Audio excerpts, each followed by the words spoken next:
అనేది ప్రతి మనిషి జీవితంలో ఒక కీలక ఘట్టం. అందుకే వీలైనంత వరకు పెళ్లిని ఒక పండుగగా జరుపుకోవాలని అంతా భావిస్తారు. వారి వారి స్తోమతకు తగ్గట్లుగా పెళ్లిని జరుపుకుంటూ ఉంటారు. పెళ్లి అంటేనే ఎన్నో ఎమోషన్స్‌కు నెలవు. ఓవైపు నచ్చిన వ్యక్తిని మనువాడుతున్నానన్న సంతోషం, మరోవైపు పుట్టింటిని వదిలి వెళ్తున్నానన్న బాధ, కొత్తగా వెళ్లే ఇంట్లో ఎలాంటి పరిస్థితులు ఉంటాయన్న భయం. ఇలా రకరకాల ఎమోషన్స్ పెళ్లి కూతురును వెంటాడుతూ ఉంటాయి. అందుకే వివాహం తంతు మొదలైన నాటి నుంచి పూర్తయ్యే వరకు బిక్కుబిక్కుమని ఉంటూ ఉంటారు.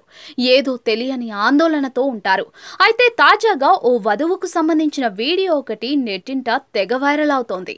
ఓవైపు పెళ్లి బాజాలు, వేదమంత్రాలు, కుటుంబ సభ్యుల కోలాహలం నడుమ నూతన వధువు చేసిన పని అందరికీ నవ్వులు తెప్పించింది. ఇంతకీ ఆమె ఏం చేసిందనేగా? వివాహానికి సిద్ధమైన జంట పెళ్లిపీటలపై కూర్చుంది. ఇదే సమయంలో పంతులు మంత్రాలు చెబుతూ ఉన్నారు. మరోవైపు పెళ్లి బాజాలు మోగుతూ ఉన్నాయి. అయితే వధువు మాత్రం ఎంచక్కా కునుకు తీస్తుంది. దీంతో పక్కనే ఉన్న వరుడు వెంటనే వధువును కదిలించి నిద్రలేపాడు. దీంతో వధువు నిద్రలోంచి మేల్కొని చిన్న స్మైల్ ఇచ్చింది. ఇదంతా వీడియోలో రికార్డ్ అయింది. ఈ వీడియో వైరల్ గా మారింది.